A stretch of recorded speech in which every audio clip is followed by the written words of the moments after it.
For just 1 minute, please pay your full attention. Welcome to Super Science University Bhagavad-Gita, which only can fulfill any of your wishes, aka the real Santa. Plus, it is the permanent solution to any of your problems. It answers every possible question. It will give you permanent happiness with your freedom in the end.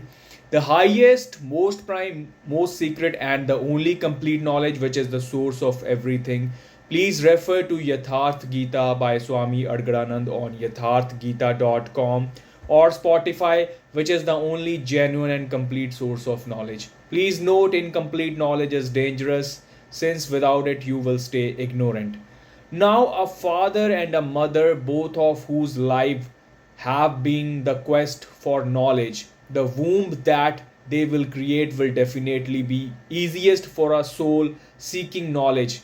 Therefore, there is a great possibility that a Brahmin type is born under Brahmin's house. There is a possibility, not certainty. Mistakes can happen, therefore, there was fluidity for mistakes. A little journey could have taken place. The stratification of society into four parts, the division into four parts, these four parts were filled with the concept of top to bottom much later. First, there was a very scientific, a very psychological experiment which was done among them, so that a person can recognize what is the basic thing in his life, the basic passion of his life. So, the basic desire of his life, because he can reach the state of dispassion by traveling through the desire. Krishna is telling Arjuna that you are a warrior even if you leave aside all other things. I still tell you that this is right for you. Do not run away from fighting. Fight, you can fight. Your whole personality is the personality of a warrior. You cannot sit with a book in your hand. The book will be in your hand, but the book cannot reach your soul. If you worry about serving others or becoming a servant, massaging people's feet, then your hands will keep massaging feet. Your soul will not be there. If you start earning money, then you will keep collecting money, but your soul will not be there. But that money will be worthless for you. It will have no value. Value is not in the money, value is in the caste of the person. It comes to money from that. Value is not in money. Value is in the caste of the person.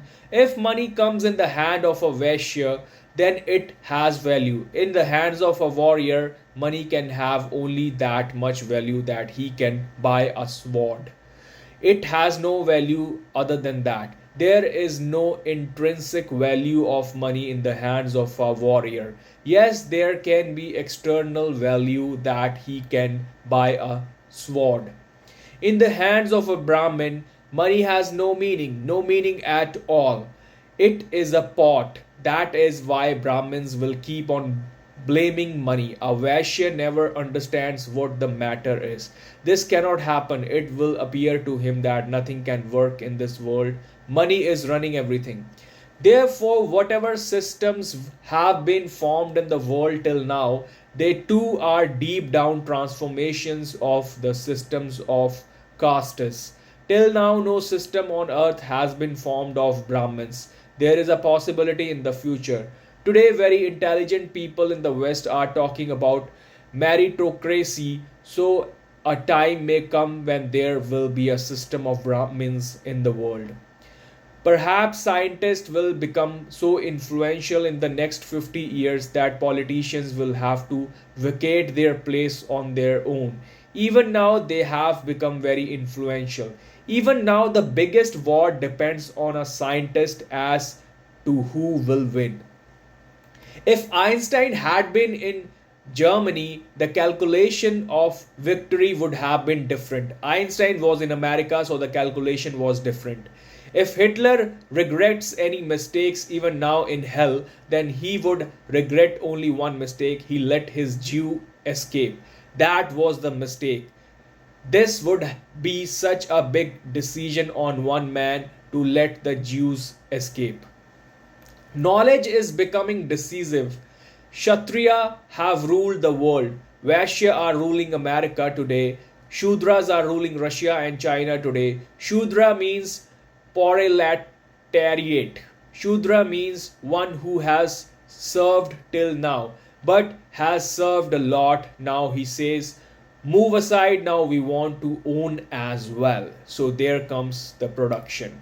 So they means proletariat. But the system can also come in the hands of Brahmins someday. The possibility keeps increasing because as long as the system was in the hands of Kshatriyas, nothing happened except the sword was used. Even since the power of money came in the hands of Vaishyas in America, nothing else has been worth thinking about in the whole world except money.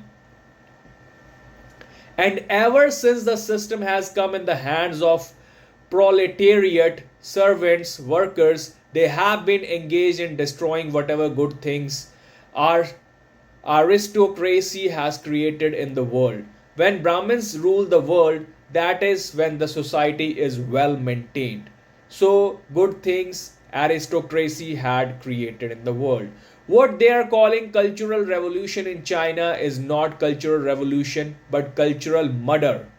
Whatever Chinese culture had produced, they are trying to destroy it all. Buddha idols are being broken, temples are being demolished, vihars, mosques, gurdwaras are being demolished, precious pictures, precious paintings, they have all become burglars.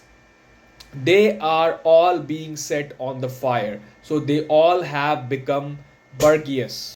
What Krishna is saying to Arjuna is a very big psychological thing. He is saying that you cannot be otherwise, and it is also important to understand a little about why it cannot be otherwise. If Arjuna wishes, why can't he become a Brahmin? If Buddha could be born in a Kshatriya family and become a Brahmin, but there was no Brahmin like Buddha. If Mahavira could be born in a Kshatriya family and become a Brahmin, but there was no Brahmin like Mahavira. All the 24 Tirthankars of Jains and Kshatriyas, but they did not do any work of a Kshatriya. They set out on the journey of the purest Brahmin. Then why does Krishna insist that Arjuna, you can only be a Kshatriya? When Buddha can be, Mahavira can be, Parshava can be, Niminath can be. Niminath was only Krishna's cousin. When they can be, then what is the fault of this Arjuna that he cannot be? So it is important to understand a few things. Even psychology says that whatever a person learns till the age of 3 is 50% of the knowledge of his entire life. He will learn another 50% in the rest of his life. 50% is learned in the 3 years. The remaining 50% will be learned in the coming life. And the 50% that he has learned till the age of 3 is almost impossible to change. The 50% that he learns later is possible to change at any time. By the age of 3, one should believe and understand that the mind of a person becomes almost mature from within. Now, all this Osho sir's explanation is based on considering Krishna as a psychologist. Bhagavad-Gita is a mirror, so basically, Osho sir is explaining about himself here since Krishna is completely zero. So these explanations are best explained in yatharthgita.com. If Buddha and Mahavira, despite being born in Kshatriya family, embark on the journey of a Brahmin, then their characteristics are clear from childhood. Buddha was made to stand in a competition to shoot a deer, but he refused. This Arjuna never did that. Till now he has been shooting. His entire journey till now has been that of a Kshatriya.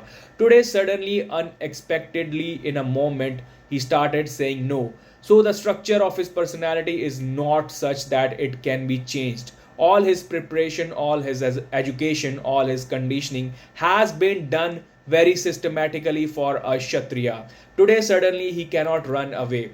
Krishna tells him that what you are talking about of giving up is not a solution, it is difficult. You are a Kshatriya, know this, and now this the rest of your journey can be completed in a proud way like a Kshatriya, or you can attain ignominy and nothing else. So he says that either you can attain fame through this journey of Kshatriya, or you can just fall into infamy. So that's what the Krishna's argument to Arjuna was.